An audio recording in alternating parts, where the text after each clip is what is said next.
ஸ்வேதாஸ் கிச்சனில் Sunday evening vlog பார்க்கலாம் வாங்க.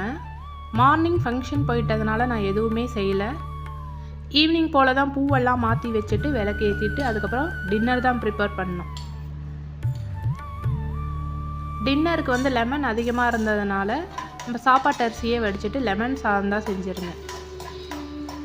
லெமன் சாதத்துக்கு கடுகு உளுத்தம்பருப்பு எல்லாம் தாளிச்சிட்டு காஞ்ச மிளகா, பச்சை மிளகாய், இஞ்சி, கொஞ்சம் பெருங்காயம் எல்லாமே தாளிச்சிட்டு கொஞ்சம் மஞ்சள் பொடி போட்டு அடுப்பு ஆஃப் பண்ணிவிட்டு அதுக்கப்புறம் நம்ம புழிஞ்சு வச்சுருக்க லெமனை சேர்த்து மிக்ஸ் பண்ணோன்னா அதில் இருக்கிற அந்த கசப்பு தன்மை நமக்கு தெரியாது, நல்லாவே இருக்கும்.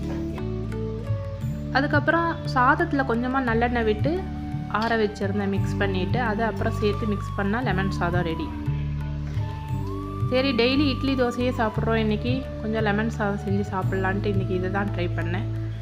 பசங்க வந்து பஜ்ஜி கேட்டிருந்தாங்க. சரி, ரொம்ப நாள் ஆச்சு பஜ்ஜி போண்டா மிக்ஸு அது அப்படியே இருந்ததுனால அந்த ரெடி மிக்ஸில் கொஞ்சமாக நெய் சேர்த்து தண்ணி சேர்த்து மிக்ஸ் பண்ணிவிட்டு அதுக்கப்புறம் பஜ்ஜி போட்டால் பஜ்ஜி ரொம்பவே நல்லாயிருக்கும். இதுக்கு தொட்டுக்கிறதுக்கு வந்து சாஸ் தான் தொட்டுப்பாங்க. சரி, கொஞ்சமாக தேங்காய் சட்னி செய்யலான்னு தேங்காய் சட்னியும் செஞ்சுருந்தேன்.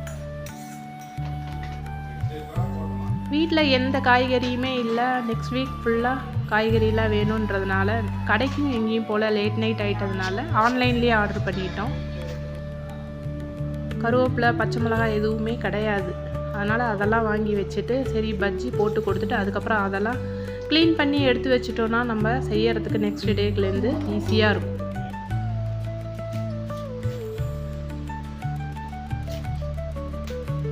காலிஃப்ளவர் பார்த்திங்கன்னா அப்படியே ஃப்ரிட்ஜில் வச்சா இடமே ஃபுல்லாகிடும். அதனால் எப்பயுமே காலிஃப்ளவர் வாங்கினா கட் பண்ணிவிட்டு தனித்தனியாக சின்ன சின்னதாக உதிர்த்துட்டு அதை ஒரு கவரில் 2 கவரில் நான் போட்டு எடுத்து வச்சுருவேன். அதில் எப்படியும் புழுவெல்லாம் இருக்கும். கேரட்டில் மேல் பகுதி அடிப்பகுதியெல்லாம் கட் பண்ணி வச்சுட்டா அதுவும் ரொம்ப நாளைக்கு நல்லாயிருக்கும்.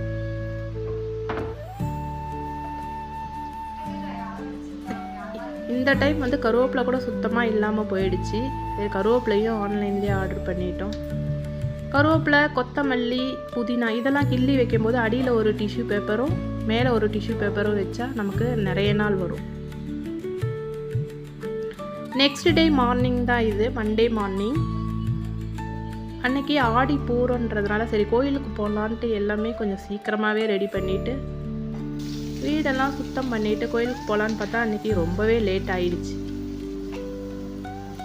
எங்கள் வீட்டில் எப்பயுமே சப்பாத்தி இருக்கும். அதனால் இன்றைக்கி சப்பாத்தியும் தக்காளி வெங்காயம் போட்டு தக்காளி தொக்கு மாதிரி இருந்தால் சிம்பிளாக தான் செஞ்சுருந்தேன். சரி, இதுக்கப்புறம் வீடெல்லாம் க்ளீன் பண்ணுற வேலை இருந்ததுனால அதுவே லேட் ஆகிடுச்சு.